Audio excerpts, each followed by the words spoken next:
आज महिला ने पहली बार मुझको खुल करके बताया, 2 संत महिला मेरे पास आई। उन्होंने कहा, एक तो चलो जाओ जहाँ की तो नहीं किसी के बारे में बताना, वो तो उन्होंने हमको कहा कि वृंदावन में किसी आश्रम में कोई हमको रखने को तैयार नहीं है। हमने पूछा क्यों नहीं? तो कहता हम युवा हैं, युवा संत हैं, और संतों को बदनामी से डर लगता है कि कोई भी संतों की तरफ उंगली ना उठा दे। तुम्हारे आश्रम में औरतें रह रही हैं, कोई गलत ना कोई सोचे। तो संत भी डर के मारे भी ऐसा नहीं रखते महिलाओं को अपने पास। और बात भी ठीक है, बिल्कुल संत अपनी जगह बिल्कुल ठीक है।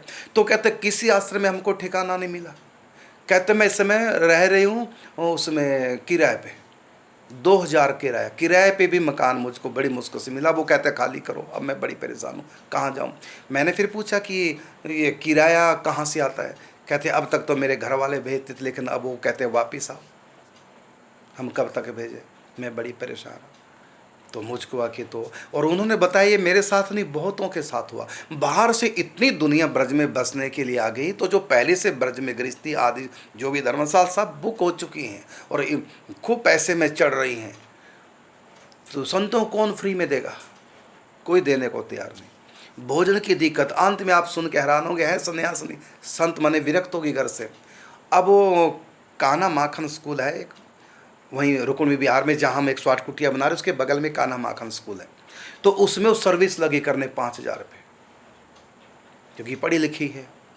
अब कहता है मैं सर्विस कर रही हूँ किराया देने के लिए और रोटी के लिए। कहते सुबह 6 बजे जो मेरे भजन पूजा पाठ का समय, 6 बजे मैं जाती हूँ और 3 बजे वहाँ से आती हूँ। और इतना दुख होता है कि मैं सत्संग में नहीं जा पा रही हूँ, और भजन चिंतन जो करना, मुझको रोटी के लिए पेट के नौकरी करनी पड़ रही है स्कूल में।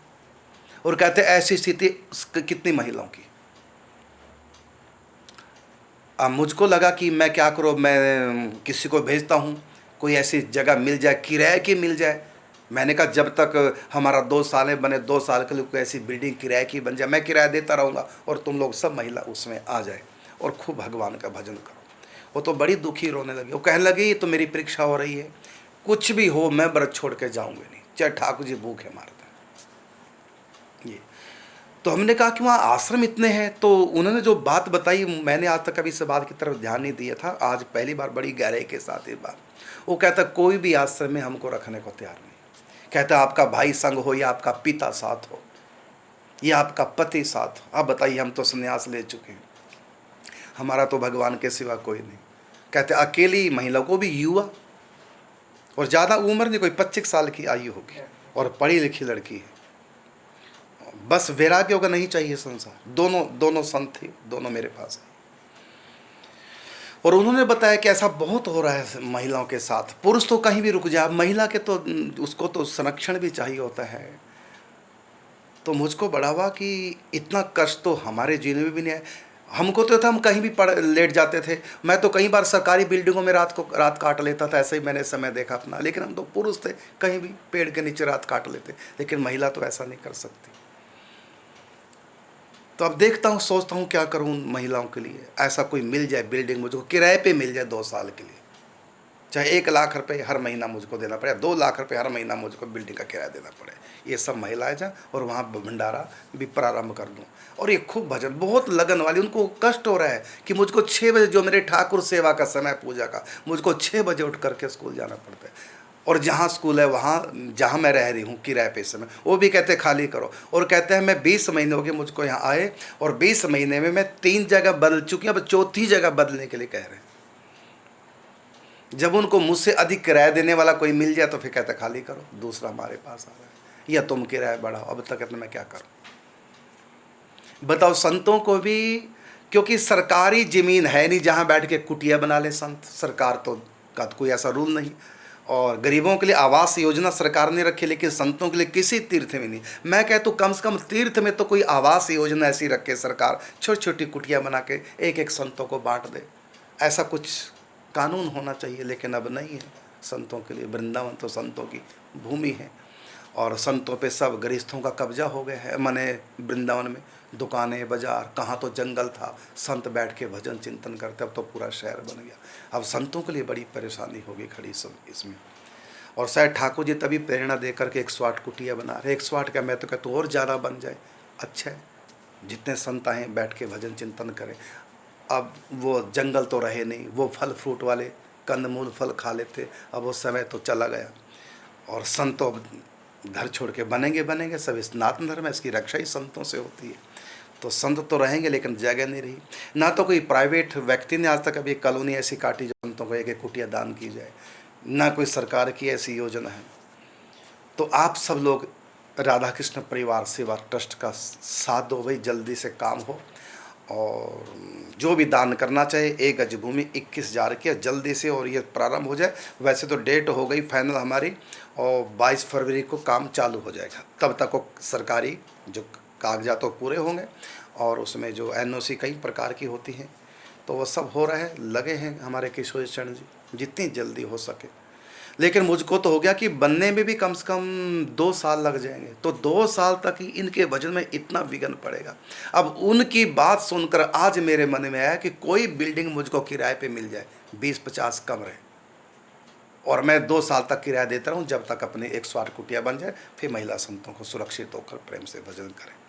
तो अभी मैं कल जा रहा हूँ वृंदावन, और किशोर चरण से मिलता हूँ, और उनको ये अपनी मन की बात बताऊँगा कि ऐसे ऐसे महिला बड़ा कष्ट पा रही है, उनके भजन में बहुत विघ्न पड़ रहा है। कोई किराए पे देख लो 10-20-50 कमरे मिल जाए, और मैं अनाउंस कर दूं सारी महिलाएं आ जाए, प्रेम से बैठ के भजन करो, और वहाँ एक भंडारा प्रारंभ कर दें महिला संतों का। जैसे कि बरसाना 108 कुटियों में यहाँ तो भंडारे प्रतिदिन चल ही रहे हैं संत महापुरुषों के, वहाँ भी सेवा महिलाओं की प्रारंभ हो जाए। और दूसरी बात, एक और कष्ट मुझको होता है कि बहुत सदग्रस्त हैं जो बुढ़ापे में अपने बच्चों को सबको सौंप करके, और यहाँ कोई किराए पे लेता है, किसने फ्लैट ले लिए, किसने ज़मीन खरीद कर अपनी 2-4 कमरे बना लिए, और उसमें रह करके अपना प्रेम से भजन चिंतन करते हैं। लेकिन जब वो उनका ये है लक्ष्य कि हम ब्रज में रहें, पति पत्नी दोनों, बच्चों को सब सौंप दिया और यहीं पर हमारी मृत्यु हो। लेकिन जब वो पति पत्नी में कोई भी जब बीमार पड़ता है, तो उस समय बच्चों को उनको फ़ोन करना पड़ता है, तो बच्चे आते हैं। तो थोड़ी बहुत ही बीमारी तो कोई बात नहीं, जब लंबी बीमारी हो जाए, क्योंकि बुढ़ापे में बीमारियां तो होती हैं, तो बच्चे कहते हैं हम नौकरी धंधा व्यापार बिजनेस छोड़कर और कब तक आपके पास वृंदावन में बैठे रहेंगे, हमको वापस भी तो जाना है, तो आप वहीं चलो, वहीं सेवा करेंगे आपकी। लेकिन माता पिता चाहते हैं हम ब्रज में ही रहें, लेकिन अब वो बीमारी के आगे लाचार हैं, उनको भी पता बच्चे कब तक नौकरी छोड़ के हमारे पास सेवा में रहेंगे, तो अंत में उनको वृंदावन ब्रज भूमि छोड़कर बच्चों के पास अपने शहरों में जाना पड़ता है। और उनकी इच्छा होती है कम से कम हमारी मृत्यु वहाँ हो जाए, लेकिन मृत्यु भी वहीं होगी ना जहाँ बीमारियाँ, जहाँ बच्चे हैं।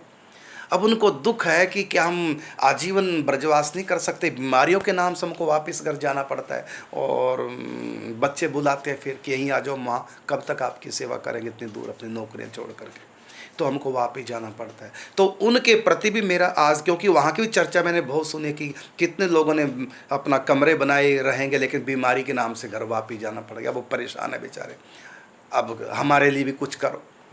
तो उसके लिए मैं यही कर रहा हूँ, जो भी सदग्रस्त ब्रज में वास कर रहे हैं पति पत्नी दोनों, तो उनके लिए मैं यही कर रहा हूँ कि एक मोबाइल हॉस्पिटल बहुत जल्दी हम तैयार कर रहे हैं, 22 फरवरी को शायद इसका उद्घाटन हो जाए। मोबाइल हॉस्पिटल का मतलब एक गाड़ी चलता फिरता हॉस्पिटल, और जितने भी ब्रजवास करें पूरे ब्रज में सबको नंबर दिए जाएंगे, कोई भी बीमार हो तो बच्चों को फ़ोन ना करके और उस नंबर पे फ़ोन कर दे, तो हमारी गाड़ी राधा कृष्ण परिवार की मोबाइल जो हॉस्पिटल है और डॉक्टरों की टीम उनके साथ गाड़ी के साथ वहीं पहुंच जाएगी, जहां भी आप किराए पे या अपना बना के जहां रह रहे हैं। तो बच्चों को फ़ोन ना करके ट्रस्ट को फ़ोन करें, यहाँ से आपके पास डॉक्टर पहुंच जाएंगे। यदि लंबी बीमारी हॉस्पिटल में एडमिट करेंगे और छोटी मोटी बीमारी वहीं इलाज कर देंगे। गोवर्धन में हॉस्पिटल तो बन ही गए हैं, और दूसरा साथ ये भी है कि वो अंतिम समय तक यहीं रहें, यहीं उनकी मृत्यु ब्रज से बाहर ना हो। तो उसके लिए भी हम व्यवस्था कर रहे हैं, क्योंकि आजकल एक एक बच्चा सबके पास अब नौकरी करेगा कि ब्रज में आएगा माँ बाप की सेवा करने। तो ऐसी स्थिति में हम ये भी सोच रहे हैं कि लोगों को नौकरी भी मिल जाएगी। चलो एक जब ज़्यादा बुढ़ापा किसी का आ जाएगा तो उसके लिए एक व्यक्ति हम सेवा में रख दें, और अंतिम संस्कार के लिए भी ऐसी जमुना किनारे को ऐसी व्यवस्था भूमि हमको सरकार दे दे। वैसे अपील हम करेंगे सरकार को भी कि ऐसी हमको 1-2 एकड़ ज़मीन दे दें जमुना किनारे, और वहाँ सुंदर बना करके अपना उसको शमशान घाट और जो भी हैं ब्रज के उनके विधि विधान से वहाँ पर संस्कार हो।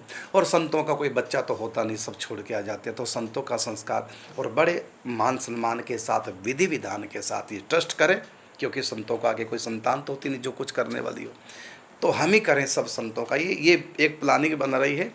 मेरा लक्ष्य केवल एक मात्र है कि जो भजन करने के लिए ब्रज में आए, चाहे विरक्त संत हैं चाहे सदग्रस्त हैं, जो भी ब्रज में आ गए हैं उनको भजन में कोई विघ्न बाधा ना है। और ये सब प्रभु की प्रेरणा से हो रहा है। दास तो एक माध्यम है, हम और आप तो माध्यम है, करने कराने वाले ठाकुर जी हैं। जब दास को प्रेरणा की है तो ठाकुर जी को अपने भक्तों की जो ब्रजवास कर रहे हैं तो उनकी सबकी ठाकुर जी को चिंता होती है। करूँ सदा तिनकी रखवारी, जिमी बालक राखे मैं तारी। और मैं क्या कहना चाहूँगा, आप भी इस प्रकल्प में मेरा साथ दें, जितना अधिक से अधिक हो सके। मेरे मन में तो बहुत उमंगे हैं कि जो भी छोड़ के घर आ गए उनके भजन में किसी प्रकार से कोई दिक्कत ना, चाहे वो सदगरिस्त हैं जो बाहर से ब्रज में आ चुके हैं और चाहे वो विरक्त संत हैं, बस आकर के भजन करें। कोई भी विघ्न बाधव हम खड़े हैं और हमारे संत हैं मेरे साथ। संतों का मुझको बहुत प्रेम, बहुत साथ मिल रहा है। और कितने युवा संत हैं उनको भी मैं अपने साथ जोड़ रहा हूँ, जिससे कि वो भी उनका सहयोग करें जो भजन, क्योंकि संत एक दूसरे का सहयोग करेंगे। और जो गृहस्थ हैं और छोड़ करके आ गए हैं और अपना कमरा बना के प्रेम से पति पत्नी भजन कर रहे हैं, वो कोई संतों से कम नहीं है। मेरी दृष्टि में वो संत हैं। उनके ऊपर भी राधा रानी की कृपा हुई है, जो पति पत्नी दोनों को उनको बुलाया और अपने पास राधा रानी ने रखा। तो इन सदगृहस्थों की सेवा, इन संतों की सेवा मेरे लिए बहुत बड़ा मेरा सौभाग्य है। प्रभु को प्रसन्न करने का बहुत बड़ा ये साधन है। तो मेरे लिए एक बहुत बड़ी भक्ति है और आपके लिए भी भक्ति है। जो अभी मैंने अनाउंस किया था आप सब भक्तों के नाम, ये कोई साधारण थोड़ी है जो दान कर रहे हैं। भगवान की जो बहुत बड़ा ये संत सेवा यज्ञ जो भगवान ने इस दास के माध्यम से चला रखा है, आप सब इसमें आहुतियाँ डाल रहे हैं, जिससे जितनी बनती है श्रद्धा भावना समर्थ के अनुसार आप कर रहे हैं। आपका मैं बहुत बहुत धन्यवाद करता हूं। और साथ में प्रभु से प्रार्थना करता हूं, प्रभु जिनकी भी सेवा राशि आई है उनके ऊपर कृपा करना और सब आपके चरणों की भक्ति को प्राप्त करें। और मैं सबसे अपील भी करना चाहूँगा, यदि आपके मन में हल्का सा भी आया है कि ये सेवा प्रकल्प में बहुत बड़ा काम, हम तो ब्रजवास कर नहीं सके, कम से कम जो ब्रजवास कर रहे हैं उन्हीं के लिए व्यवस्था हो, उनका ब्रजवास छूटे ना, बीमारियों के नाम से उनको वापस जाना ना पड़े, तो आप इसमें भी अधिक से अधिक साथ दें, सहयोग करें। ये 22 फरवरी को ये सेवा प्रारंभ हो जाएगी और ये इसका नाम है आरोग्य। हम सब के कार्ड बना रहे हैं, पूरे वृंदावन में घूम घूम के एक माने हम संस्था वो बना रहे हैं और उसमें, और पूरे वृंदावन में घूम घूम के जहाँ जहाँ जो जो साधक रहे हैं, सदगृहस्थ ब्रजवास कर रहे हैं, उन सब के आरोग्य कार्ड बन रहे हैं। और जब भी उनके ऊपर कोई विपत्ति है, कोई दुख दर्द बीमारी, आधी रात को 12 बजे भी कहीं हुआ है तो तुरंत फ़ोन कर दो, तुरंत डॉक्टर उनके पास वहाँ पहुँचेंगे। तो आप इस दास का अधिक से अधिक साथ दें। जो भी सेवा प्रकल्प से जुड़ना चाहता है, और यदि आपको आपके मन में लग रहा है कि हम भी, ये तो बहुत बड़ा काम, हम भी इसमें कुछ करें, तो कुछ ना कुछ, तो आप पीछे मत हटो। आपके मन में यदि विचार आ गया कि हम भी इसमें कुछ सहयोग दें, अपनी आहुति दें, तो अवश्य देंगे। टीवी के नीचे स्क्रॉल में जो नंबर फ्लैश हो रहे हैं, इन नंबरों पे आप फ़ोन करें और बैंक की डिटेल आप मंगा लें अपने व्हाट्सएप पे, और फिर आप ऑनलाइन सेवा राशि भी जमा कर सकते हैं और आकर भी आप दान कर सकते हैं। ऑनलाइन भी आप सेवा कर सकते हैं।